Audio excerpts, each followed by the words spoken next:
Yo, what's up, guys? It's your boy Brandon here along with Pete. Yo! And before we get into today's video, please remember to hit that subscribe button if you are new to make sure you get the latest NBA news and rumors and our opinions here on the YouTube channel and also on the Charge podcast.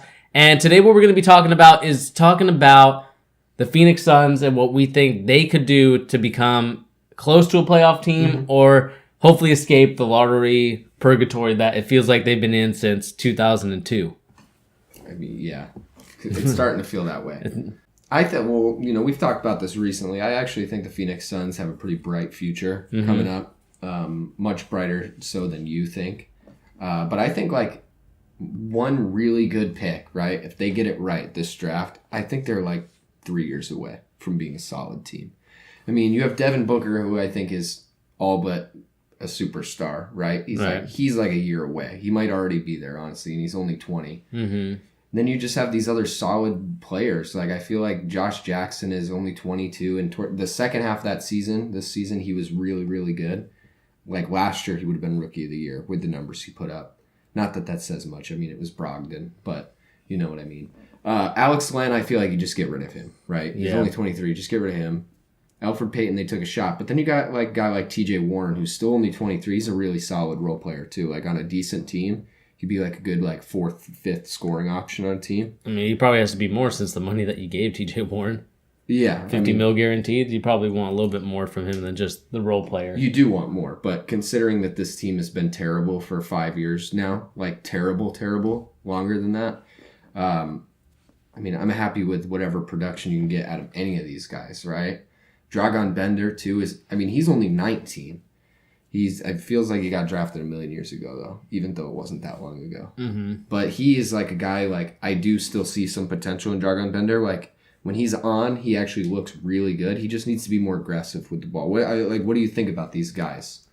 Other than Devin Booker, because obviously. I think with this roster, it's looking like they could do some damage, but it won't be until probably the 2019-2020 season, I feel like. Just because they'll have more cap room by then.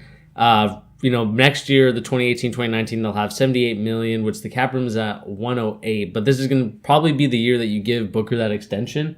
If he will sign it, you don't know. Yeah. Depending on how, because if they get this first round pick right, whether, it's the first or second pick, which they have the best odds to get, there should be a situation where you could maybe get DeAndre Ayton or Luka Doncic. I think they'll probably go DeAndre Ayton since they're probably going to bail on Alex Len. Yeah. And you have a aging veteran in Tyson Chandler who you want to get rid of that contract pretty soon, relatively soon, because he's going to make $26 million.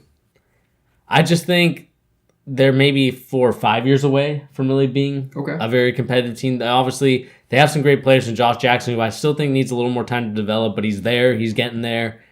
Yeah, Brandon Knight, who you're paying all this money for until 2020. Yeah. Who, he's not a bad point guard. He's not a good point guard. Not very good. Just an average point guard. Yeah, pretty average, yeah. And obviously you have TJ Warren, who you're paying $50 million guaranteed, so hopefully he becomes like a third option, kind of develop into that. Obviously, they trust Booker. No real reason there. And I think those are the pieces that you build around. I'm not sure if they're willing to give Alfred Payton a contract or not. It doesn't look like it. So I think they, like I said, 4 or 5 years, depending on what they get. There's no one really in this free agency class that I think they could really realistically get. They're obviously not going to get Kevin Durant, LeBron James, Paul George, or any of those guys. They're probably not going to get DeMarcus Cousins either. No, I don't think so. I think the best you could probably do is Derek Favors. Okay. Who... Is Aaron Gordon a free agent? He's a restricted free agent, so... They have a chance to match, which I think the Magic will, since it's their only piece that they really have. They might, yeah. So, nothing I feel like they could really... I mean, unless you want to take a chance on Jabari Parker, who actually hasn't been playing bad. No, I mean, the last game he wasn't bad. So, I mean, if they decide not to re-sign Jabari Parker because he's restricted, why not take a chance on Jabari, build around that team? But... like I said, 4 or 5 years away, maybe in that super free agency class of 2019, maybe they could sign somebody. But like I said, 4 to 5 years, and I think they'll be playoff ready. Who do you think is who's the best fit in that first or second pick for them? Like, let's say they want to compete next year, right? At least be decent. which is the person you would take in hopes that you'd be good next year? Probably DeAndre Ayton. Okay. And I think the reason why is because he basically does everything almost to an extent of what Anthony Davis and like Joel Embiid are doing now, but he's doing that as a college player already. So I think his game is more suitable for what they want to do. Okay. Alex Len is not, he wasn't going anywhere really. He's not a three-point shooter. He's barely a good scorer at the basket. I just think DeAndre Ayton does all this stuff a lot better, and he can probably help this team become more challenger ready than I think like a guy like Luka Doncic. Even though I like Luka Doncic and I think he'll be a great player, I just think for the system that they run, the players that they have, I think Ayton's probably the best fit for them in this year's draft. Okay. Dream scenario. This is if I'm a Suns fan, this is what I'm looking forward to, or this is what I'm hoping for. I'm a big Doncic guy. You know this. I've made it very clear on the channel. They take Doncic at the first pick, right?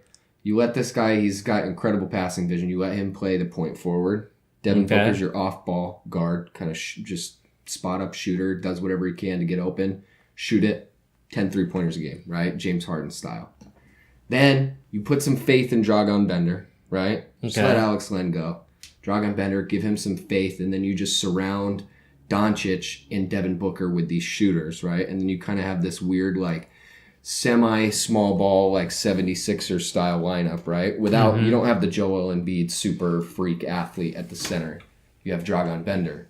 But minus that, you have all these shooters surrounded by these two really, solid pieces in Devin Booker and Doncic. Right. And then you just let this team grow around them and then shoot the ball like crazy. Yeah, the only problem is I feel like they have so many point guards already. I don't know if they want to add. I mean, I understand. I just think so many of them are trash. They are trash. And my theory and my fear is that they might take a point guard with the number 1 or number 2 pick. Because I feel like they've been drafting a lot of them recently and been trading for them a lot. Yeah. I feel like they're stuck in the copycat league where they think, oh, we need a guy like Steph Curry as type of player, so let's try and get maybe like a Trae Young. Yeah. Or like a Colin Sexton. One of those point guards, even though I think Doncic or Ayton's probably the best fit for them. Yeah. I think like that's the problem with the NBA right now, the mentality, because I agree with you. I think a lot of these teams, if like the Magic, right, are the team that I'm the most worried is just going to leap and take a point guard super early in the draft. I wouldn't be surprised if the Suns did it too, but I think that that's the mistake, right? Because why not take a big freaking point guard, point forward, right? Like Ben Simmons is destroying the league right now. Bring in a guy like Doncic and just say, hey, you're built like a forward, but we want you to play point guard essentially, right? Because it doesn't matter how big he is. He's fast enough. He's an athletic dude, so just let him be the main ball carrier, I think it would be a mistake to go take a guy like Sexton. As much as I like him, or even Trae Young, I think would be a super mistake, for the Suns.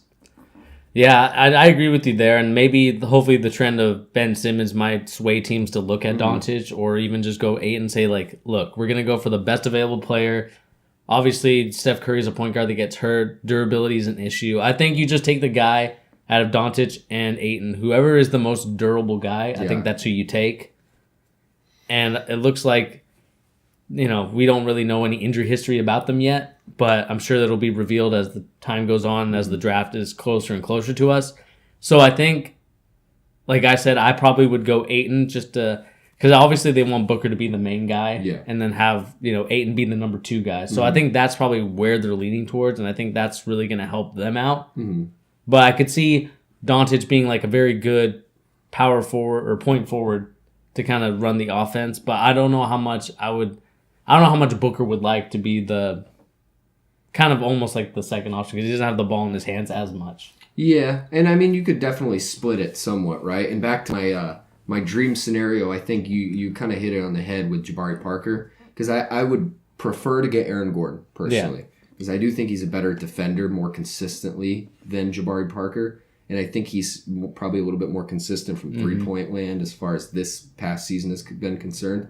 So you get a guy like Gordon would be the ideal fit in my mind. You play him at the small forward 3, and then you put Doncic, Booker out there, and you have this uber fast, athletic, bigger lineup to go with these other teams. But I don't think they're going to get Aaron Gordon. Like you said, I think the Magic are probably going to be able to keep him. So I think Jabari Parker is a solid fit. Yeah. I think he could do the same thing. He's not as athletic as Aaron Gordon is, especially with all his injuries. But I think Jabari Parker would be a solid fit. Yeah, I mean, we also don't know about like his injury history. Obviously, he's got hurt a lot, but hopefully maybe those injuries are behind him and he can start focusing on playing again. Yeah. And we'll see what happens. I'm hoping that he can recover from his injuries and be a very good player in the NBA. But time will tell about that. Let us know in the comments down below, what do you guys think of the Phoenix Suns? Do you think they are able to contend in 2 or 3 years? And also, who do you think they should pick if they have the number 1 or number 2 pick? Ayton or Doncic? Put it down in the comments down below. And I think we're ready to move on, right? Let's do it.